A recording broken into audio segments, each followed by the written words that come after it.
no meu contexto, as doenças hipertensivas da gravidez, tanto a hipertensão arterial como a doença hipertensiva específica da gestação, elas são muito prevalentes na atenção básica.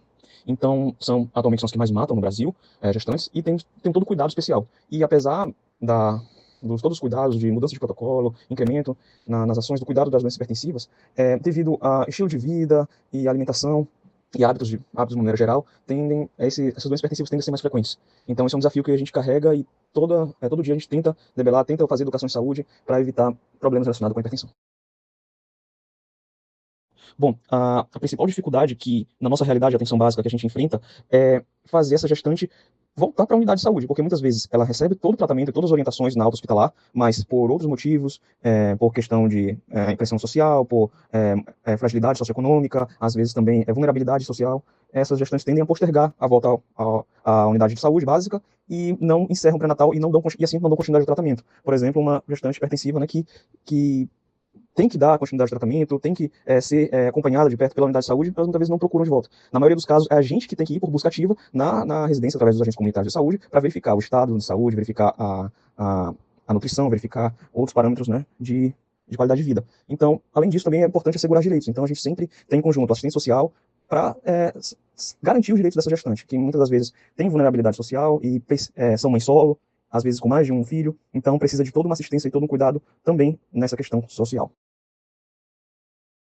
Com base na questão anterior, eu considero o retorno dessa paciente para a consulta, né, a adesão ao tratamento, como um dos indicadores. Mas tem outros também que a gente pode destacar, como, por exemplo, a morbidade materna, que apesar de não ter um óbito materno, né, mas saber a morbidade materna faz a gente ter um indicador muito relevante para qualificar como está sendo essa assistência básica. Como está sendo a assistência tanto na unidade básica de saúde, como na maternidade e no pré-natal de alto risco. Então, saber quais os casos que quase, né, evoluíram o hábito é muito importante.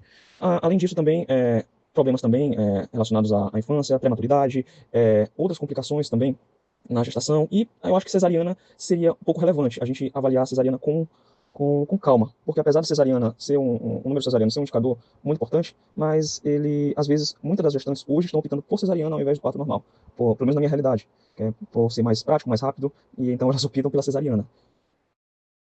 É claro que esses fluxos, eles precisam ser reforçados, mas eu acredito que, na minha prática, a regulação eu acho que é o fundamental. Eu acho que todos os médicos da atenção básica, pelo que eu vejo, tem muitas dúvidas quanto à regulação.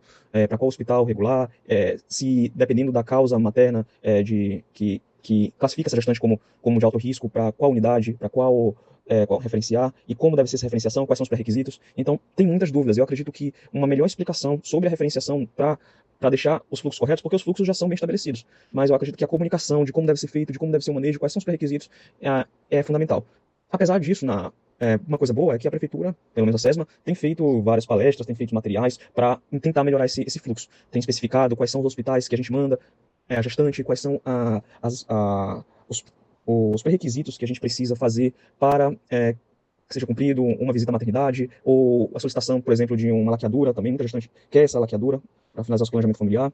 Então, a gente tem notado um esforço muito grande da SESMA, apesar de que algumas unidades ainda não, unidades de saúde ou hospitais não têm ainda esse entendimento das leis, das normas, das regras e tem embarrado com frequência as gestantes que a gente tem encaminhado. Mas aí é contato, falar para a SESMA, comunicar e ver o que pode ser feito para essa gestante ser acolhida nas diversas maternidades, nos diversos locais, ser bem assistida. Eu acho que roda de conversa é bem melhor, com base também em experiências que a gente observa em outras unidades de saúde daqui de Belém. Então, vou deixar a roda de conversa para o final, mas começando agora com materiais educativos, materiais educativos são bem interessantes, desde que sejam bem feitos, bem realizados, bem diagramados e com uma linguagem acessível. Só que, mesmo assim, apesar de serem bem diagramados e com uma linguagem acessível e bem estruturados, mesmo assim ainda cai o risco desse material ser jogado de canto, de lado, porque muitas gestantes ainda não têm esse hábito de se informar. Às vezes, hoje em dia, está sendo mais fácil, se for falar de materiais educativos, eu acho melhor falar então de conteúdo pela web, porque muitas gestantes estão, sim, pesquisando no Google, estão acessando no Instagram, páginas de gestantes, para tentar tirar dúvidas. E aí é um outro tipo de leitura, é um outro tipo de conteúdo que é mais simplificado, mais enxuto, mais direto. Então, eu acredito que assim seria melhor do que material educativo de fato, físico. Acompanhamento multiprofissional no ambulatório é muito interessante, é muito bom, mas tem que ter muito recurso em relação a isso, tem que ter uma comunicação entre esses profissionais muito bem estabelecida. Pelo menos, e, a- eu acho que se fosse fortalecer isso para uma ação de extensão, eu acredito que não que talvez não seria interessante, porque entraria mais na organização do time. O time precisaria se reorganizar. Então, para uma ação de extensão, eu acredito que não seria não teria um impacto tão interessante assim. Mas para um organismo, por exemplo, como por exemplo secretarias de saúde ou então secretarias estaduais, poderiam talvez interferir em times, criando sim protocolos, criando procedimentos padrão de operação, que ajustaria os fluxogramas de time para eles atuarem realmente como uma equipe multidisciplinar mais focada na gestante. Então, pelo menos eu acredito que seria mais nesse sentido, mais institucional, o acompanhamento multiprofissional no ambulatório, porque precisa todo um estudo, todo um fluxo. Mas eu acho que não, mas não descarta que seja feito também num projeto de extensão. Eu só acho que é um pouco mais ousado, teria um pouco mais de esforço, conversar com vários profissionais diferentes, né? Como estudantes, conversar com vários profissionais diferentes para tentar fazer o link entre esses vários profissionais. Eu acredito que seria um esforço bem maior do que uma instituição. Apoio durante a internação hospitalar. Isso seria de fato muito interessante. O apoio tanto humanístico como de informação de direito sobre a internação hospitalar. Seria muito bom e é muito bacana. Mas eu acredito que, por que eu não elenco esse? Porque ele não. Tudo começa na base. Pelo menos puxando um pouco a sardinha para o meu lado, na atenção básica é que começa tudo. A gente que vai pavimentando o solo. Se a gente fizer o básico, só fazendo arroz com feijão, o básico a gente resolve 90% dos casos.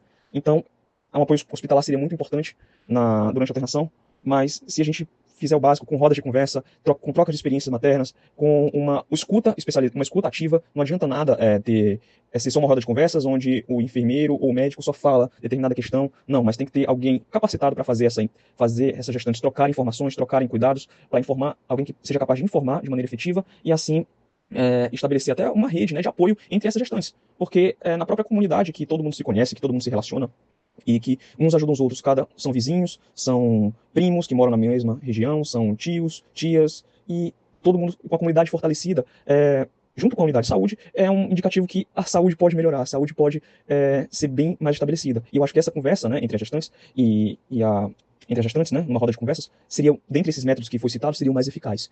Tanto é que tem unidade de saúde aqui em Belém que já foi premiada por ter todo um projeto que essas gestantes vêm para a roda de conversa, trocam experiências, mas isso tem que ser feito bem, de uma forma bem esquematizada, bem séria, com bastante humanidade e com bastante estímulo para que essas gestantes possam trocar essas experiências e a informação, a educação e saúde, tanto a educação e saúde como a participação social, né, que são dois pilares, né, da PNAB, possam ser praticados de fato na unidade de saúde.